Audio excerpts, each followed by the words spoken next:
Assalamualaikum warahmatullahi wabarakatuh.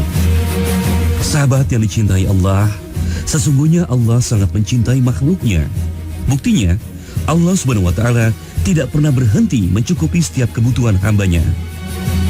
Limpahan rizki terus diberikan pada siapa saja yang bernyawa. Sayangnya, usaha untuk memenuhi kebutuhan hidup itu terkadang justru menyeret manusia dalam kesalahan, bahkan mengundang murka Allah. Sahabat yang dicintai Allah, insya Allah pada kesempatan kali ini kita akan berbicara tentang masalah yang sangat penting sekali, yang mungkin kadang-kadang itu mengotori kehidupan kita, yang karena mengotori kehidupan kita jadi mengotori segala perilaku kita. Dan ini perkara yang sangat berbahaya dan harus kita ketahui agar kita terbebas dari hal-hal yang demikian, ya. Apa dia? Kita akan membahas tentang perkara mubadzir. Berperilaku boros, berlebih-lebihan, tidak manfaat itu adalah temannya syaitan. Maka secara tidak langsung ini isyarat saja, semua orang yang melakukan perbuatan ini maka dia akan bersama dengan syaitan di neraka. Ikuti perjalanan saya dalam Poros Surga kali ini bersama Arifin Nugroho. Sahabat yang dicintai Allah, mubazir atau israf adalah salah satu sifat yang berlebih-lebihan. Sadar atau tidak, banyak hal dalam hidup kita yang lupa kalau kita sedang melakukan hal-hal mubazir. Mulai dari makan, berpakaian, hingga beribadah, sifat mubazir telah menghantui hidup kita. Allah Ta'ala sangat melarang sifat mubazir atau boros, sebagaimana firman-Nya dalam surah Al-Isra ayat 26 hingga 27. Dan berikanlah kepada keluarga-keluarga yang dekat akan haknya, kepada orang miskin dan orang yang dalam perjalanan. Dan janganlah kamu menghambur-hamburkan hartamu secara boros. Sesungguhnya pemboros-pemboros itu adalah saudara setan, dan setan itu adalah sangat ingkar kepada Tuhannya.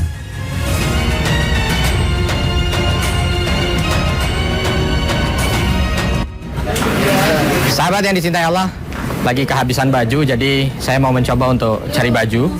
Mudah-mudahan ada yang cocok. Kalau ada yang cocok, nanti kita akan mencoba untuk mengambil hikmah dari belanja baju, karena saya yakin sahabat sekalian pasti banyak yang pernah belanja baju. Nah, kita ingin koreksi sesuai dengan materi kita hari ini kaitan dengan masalah mubazir dan israf. Kira-kira belanja baju kita selama ini masuk kategori itu atau tidak, ya? Kita coba lihat. Loh, sahabat yang dicintai Allah, nih sambil nunggu kembalian saya ingin sampaikan kepada sahabat sekalian. Tadi kita bicara tentang masalah tabdzir dan israf, ya. Raghib Al-Asfahani pernah menyampaikan berkaitan dengan masalah perbedaan antara tabdzir dan israf, ya, dalam kamus beliau yang menjelaskan tentang mufradat-mufradat yang ada dalam Al-Quran. Beliau mengatakan kalau israf itu adalah perbuatan yang melebihi batas. 20. Terima kasih, syukran, jazakumullah khair. Perbuatan yang melebihi batas, ya, artinya overdosis, ya. Ketika seseorang itu melakukan sesuatu lalu dia apa yang dia lakukan itu melampaui batas, maka itu termasuk bahagian daripada israf. Sedangkan tabdzir adalah ketika dia melakukan sesuatu dan perbuatan itu adalah sia-sia, buang-buang saja. Nah, ini belanja sekarang. Belanja baju, sahabat. Banyak dari kita itu yang ketika belanja baju bagus, pas. Tapi ada yang ketika dia belanja baju masuk bahagian daripada tabdzir atau bahkan israf, ya. Sahabat yang dicintai Allah, kita perlu tahu bahwa baju itu merupakan kebutuhan. Tetapi kalau kita itu belanja bajunya itu berlebihan, saya takut masuk dalam kategori yang disampaikan oleh Allah Subhanahu wa Ta'ala. Memang Allah sampaikan khudzu zinatakum 'inda kulli masjid, bawalah pakaian yang bagus ketika kalian itu datang atau berangkat pergi menuju ke masjid. Tapi ketika Allah sampaikan wa kulu washrabu wa la tusrifu, makan minumlah kalian tapi jangan kalian itu berlebihan, innahu la yuhibbul musrifin, karena Allah Subhanahu wa Ta'ala tidak menyukai hal-hal yang berlebihan. Nah, ini yang harus kita waspadai adalah hal-hal yang berlebihan. Bagaimana model hal yang berlebihan? Contoh misalkan kita pakai baju, kalau baju itu di rumah sebenarnya sudah cukup, tapi kadang-kadang kita menggunakan nafsu kita di depan sehingga kita beli baju, ini pengen lah, ini saya ambil lagi, ini mau lagi lah, akhirnya diambil lagi, sehingga di rumah Masya Allah ada kadang-kadang baju itu yang sudah hampir setahun 2 tahun tidak dipakai karena memang dia punya keinginan untuk beli baju yang baru. Ini termasuk bahagian daripada sesuatu yang berlebihan, israf. Dan innahu la yuhibbul musrifin, Allah tidak menyukai hal-hal yang modelnya seperti ini. Atau yang mubazir misalnya misalkan, ya, hal yang sia-sia, buang-buang saja. Contoh misalkan ketika ada orang, mohon maaf ya, melakukan satu pesta lalu ingin tampak bagus sehingga dia gunakan pakaian yang harganya mungkin ratusan juta. Padahal ini hanya sekali pakai. Ya Allah. Pantas Allah Subhanahu wa taala sampaikan dalam surah Al-Isra ayat 26-27, wala tubadzir tabdzira, jangan sampai kalian itu berperilaku boros. Ya. Karena perilaku boros itu disampaikan oleh Allah Subhanahu wa taala, kanu termasuk bahagian daripada ikhwanasy syayatin, teman-temannya syaitan. Dan Allah Subhanahu wa taala menyifati syaitan itu termasuk dengan orang-orang yang kafur, orang-orang yang kufur terhadap segala macam bentuk nikmat Allah Subhanahu wa taala. Innal mubadzirina kanu ikhwanasy syayatin, ini merupakan perhatian khusus bagi kita orang-orang yang boros, orang-orang yang berperilaku menyia-nyiakan dan membuang sesuatu tanpa dia menikmati itu dan mencoba untuk mensyukuri apa yang Allah berikan, maka niscaya ini akan menjadikan dirinya sebagai teman-teman syaitan. Maka sahabat yang dicintai Allah, mudah-mudahan termasuk bahagian ketika kita membeli baju ini bukan bahagian orang-orang yang israf berlebihan, dan bukan orang-orang yang ketika membeli baju ini menyia-nyiakan atau membuang-buang ya, yang seharusnya bisa digunakan untuk yang lain yang lebih produktif, akhirnya kita gunakan untuk hal-hal yang sekedar menaikkan hawa nafsu kita, memuaskan kita dari segi gengsi dan sombong, yang akhirnya membuat kita termasuk orang-orang yang nauzubillahi min dzalik dibenci dan tidak disukai oleh Allah Subhanahu wa taala, dan inilah poros syurga. Sahabat yang dicintai Allah, membeli sesuatu barang sesuai keinginan tentulah sah-sah saja dan diperbolehkan. Agama tidak melarang kita untuk memiliki atau membeli sesuatu yang kita sukai, apalagi dengan kualitas yang terbaik. Tapi ini tentu harus dibarengi dengan kebutuhan dan fungsinya agar tidak masuk dalam perilaku yang sia-sia dalam membelanjakan harta. Rasulullah SAW bersabda, salah satu hal yang tidak disukai oleh Allah adalah membuang-buang harta dengan sesuatu yang tidak penting. Sahabat yang dicintai Allah, ada toko jam nih ya. Tapi kalau ngelihat mereknya, pengen kita beli jam, hanya saya sudah punya jam ini. Nah, jadi kadang-kadang terjadi perang batin juga ya, beli atau tidak beli, beli atau tidak beli ya. Tapi begitulah kadang-kadang dalam keseharian kita, ada beberapa yang sebenarnya kita sudah punya, tetapi masih ada hal-hal yang menginginkan kita untuk beli ya. Padahal kalau kita lihat, kita masih memilikinya. Nah, ini yang perlu menjadi bahagian daripada koreksi kita bersama, karena Nabi SAW sudah menyatakan dalam sebuah hadis sahih bahwa ada tiga hal yang diridhoi oleh Allah Subhanahu wa taala, dan ada tiga hal yang dibenci oleh Allah Subhanahu wa taala. Yardolakum salasan wa yakrah lakum salasan. Nah, di antara yang tidak disukai oleh Allah Subhanahu wa taala di sini adalah idhaatul mal. Ketika seseorang itu membuang-buang hartanya hanya sekedar untuk hal-hal yang ya ada nilai tidak penting. Nah, ini yang perlu untuk sama-sama kita perhatikan sehingga menjadi bahan renungan kita bersama. Apalagi terkadang ini kita membeli sesuatu tujuannya bukan fungsi atau manfaat ya, tinjauannya bukan fungsi atau bukan manfaat, tapi tinjauannya gengsi ya. Oh, saya beli ini karena saya biar punya nilai gengsi, kalau saya pakai ini nanti orang melihat saya orang kaya. Aduh, hati-hati yang seperti ini, karena Nabi SAW juga menegaskan itu. Kulu washrobu walbasu, kamu boleh makan, minum, mengenakan sesuatu, boleh, tapi min ghairi israf wala makhilah, jangan kalian itu berlebihan dan jangan ada sombongnya. Nah, di sini ini ada nilai sombong ketika seseorang itu membeli sesuatu hanya sekedar untuk meningkatkan dan menaikkan gengsi. Maka hati-hati. Kita bukan tidak boleh beli barang mahal, boleh, silahkan kita mau beli barang mahal silahkan, tapi tujuannya satu, adalah untuk meningkatkan potensi diri, produktivitas diri, silakan ya. Saya beli ini bukan karena gengsi atau bukan karena merek, tidak, tapi karena saya tahu kualitasnya bagus, beli.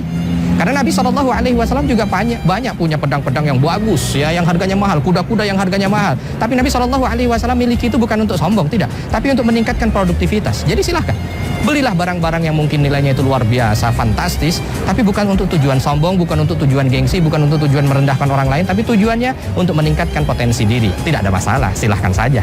Karena memang terkadang ada harga, ada rupa kan bahasanya gitu. Jadi yang punya harga bagus, maka dia akan punya kualitas bagus. Mudah-mudahan ini menjadi salah satu arahan buat kita bersama juga, bagaimana dalam kehidupan kita yang kita kejar ketika kita memiliki sesuatu adalah nilai manfaat dan kualitasnya. Sehingga dengan itu, hidup kita akan jauh lebih berkualitas dan inilah poros surga. Sahabat yang dicintai Allah, dalam Islam segala sesuatu diatur sedemikian rupa, termasuk urusan makanan. Sadarkah kita jika kita amat sering berperilaku mubazir dalam hal makanan?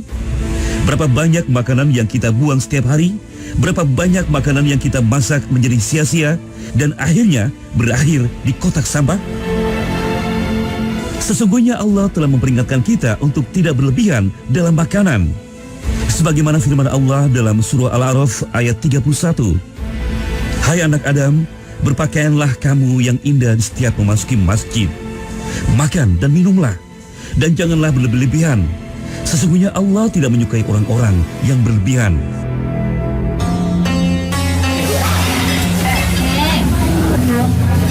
Sahabat yang dicintai Allah, ketika kita berbicara tentang masalah makanan, ada beberapa hal yang perlu kita perhatikan. Apalagi materi kita saat ini sungguh sangat menarik ya, berkaitan dengan masalah mubazir dan israf ya. Kita tidak boleh ketika mengkonsumsi sesuatu itu boros, berlebih-lebihan, israf ya, dan juga tidak boleh membuang-buang.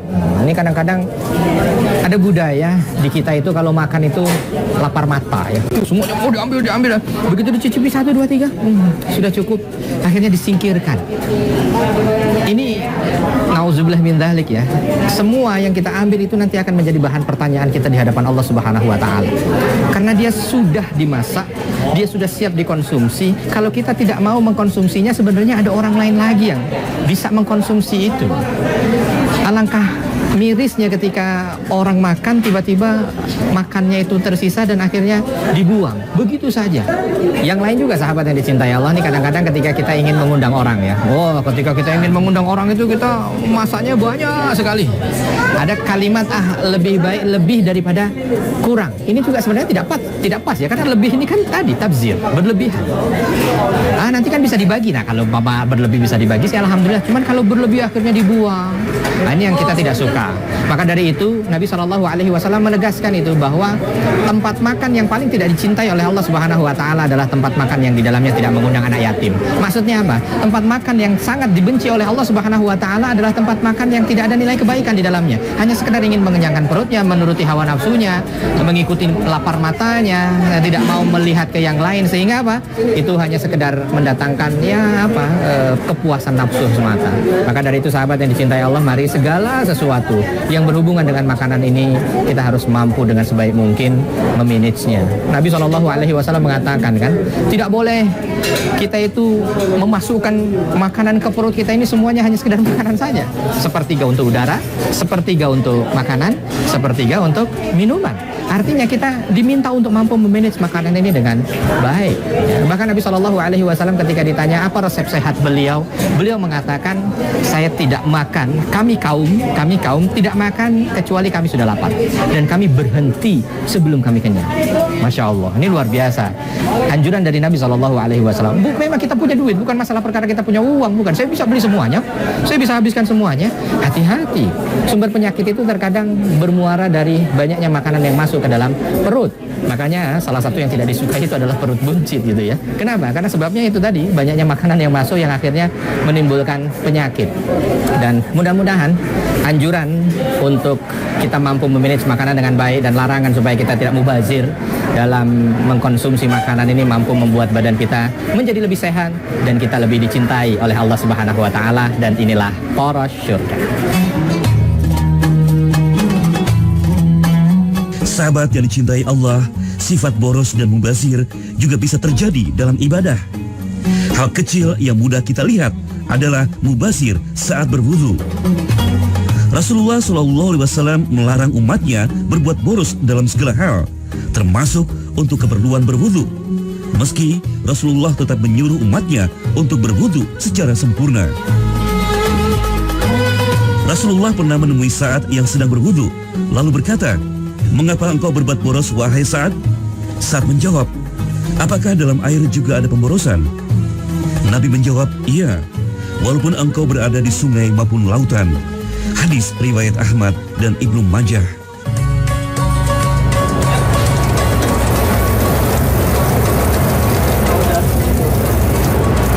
Sahabat yang dicintai Allah, saya sedang mencoba saja salah satu bentuk keran yang ada di tempat wudhu yang ada di Masjid Nabawi ini ya.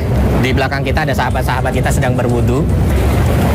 Saya ingin mengingatkan diri saya pribadi dan kita bersama bahwa ternyata mubazir dan israf itu juga ada pada ibadah ya. Terkadang kadang-kadang ada orang yang dia itu beribadah tapi ternyata ada nilai tabdzir dan israfnya. Salah satunya adalah dengan berwudu ini.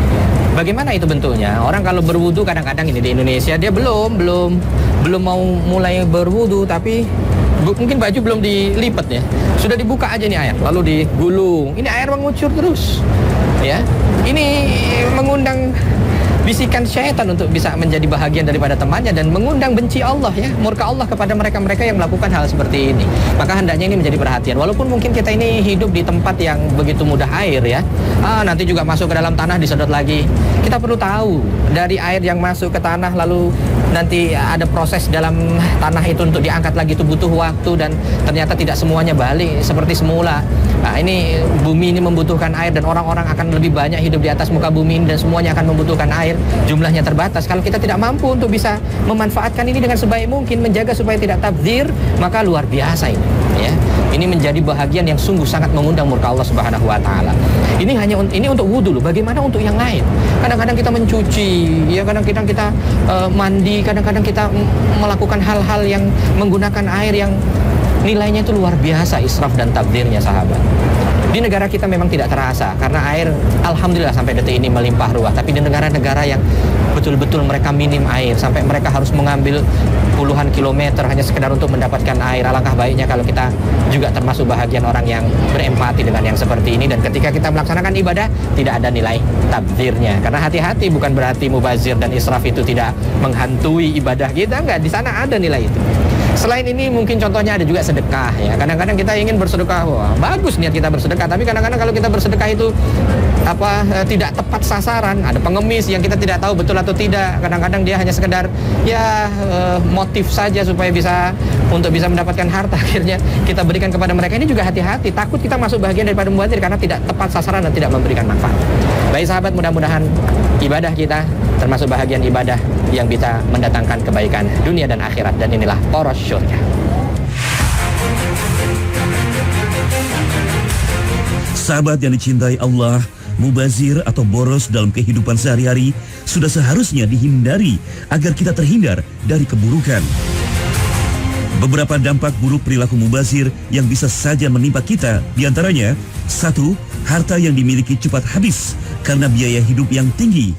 2. Menjadi budak nafsu yang bisa menghalalkan uang haram. 3.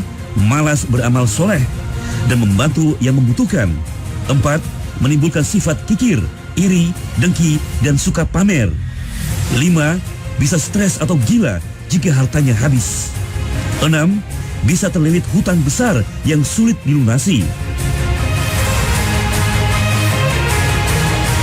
Sesungguhnya tidak ada alasan yang membolehkan kita untuk hidup mubazir. Sahabat yang dicintai Allah, kalau emas ini agak sedikit berbeda ya. Karena emas ini dia punya nilai investasi dan nilai manfaat. Jadi kalau kita berbicara bahwa israf itu adalah sesuatu yang berlebihan, berarti dia tidak punya nilai investasi ya, tidak ada harganya setelah itu. Ketika kita beli banyak-banyak tidak ada nilainya, maka ini masuk bahagian itu. Tapi kalau emas tidak. Sahabat yang dicintai Allah, mubazir hanya akan mendatangkan keburukan hingga kemarahan Allah kepada kita. Allah sangat melarang setiap hambanya berperilaku boros dan hidup sia-sia. Sebagaimana firman Allah dalam surah Al-Furqan ayat 67. Dan orang-orang yang apabila membelanjakan harta, mereka tidak berlebihan dan tidak pula kikir, dan adalah pembelanjaan itu di tengah-tengah antara yang demikian. Sahabat yang dicintai Allah, ini ada pertanyaan nih berkaitan dengan materi kita kali ini, dan pertanyaan ini bagus sekali menurut saya, dari Ummu Maryam di Pondok Gede, Bekasi. Ustadz mau tanya, kalau orang membeli perhiasan emas dan terkadang mungkin agak sedikit berlebihan, apakah ini termasuk bahagian daripada mubazir? Baik sahabat yang dicintai Allah ya, mungkin ini kaum hawa nih ya, yang sering membeli emas baik gelang, kalung, cincin ya.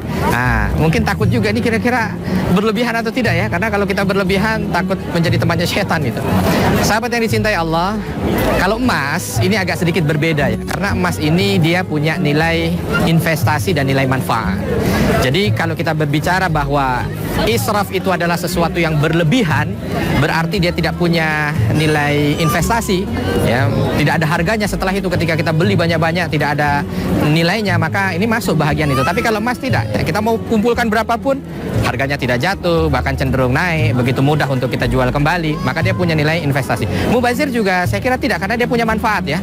Manfaatnya bisa dijadikan perhiasan, manfaatnya bisa dijadikan tabungan ya. Artinya ini masuk bahagian daripada manfaat. Jadi kalau ada orang yang mungkin dalam tanda kutip ya agak berlebih membeli perhiasan, selama niatnya itu bukan satu tadi ya, israf untuk berlebih-lebihan, pokoknya beli aja mengikuti nafsunya saja, atau makhilah, sombong ya, saya pengen dilihat orang-orang kaya. Kalau terbebas dari dua hal ini, tidak ingin hanya sekedar mengikuti hawa nafsu dan tidak sombong, maka insya Allah dia tidak masuk bahagian daripada orang-orang yang membeli perhiasan itu dengan israf ataupun dengan tabdzir. Sahabat yang dicintai Allah, mudah-mudahan perjalanan kita kali ini mampu memberikan nasihat untuk kita agar dalam kehidupan dunia yang sangat pendek ini kita tidak termasuk bahagian orang-orang yang israf, berlebihan ketika kita melakukan sesuatu, dan juga tidak tabdzir ya, tidak melakukan sesuatu dengan boros tanpa manfaat. Dan mudah-mudahan kita juga selalu terlindung dari bisikan-bisikan syaitan, karena terus terang syaitan berusaha untuk mencari teman sebanyak-banyaknya. Mudah-mudahan sahabat yang dicintai Allah, dengan memahami ini kita terhindar dari julukan teman syaitan dan terhindar dari orang yang tidak disukai oleh Allah Subhanahu wa taala, dan inilah poros syurga.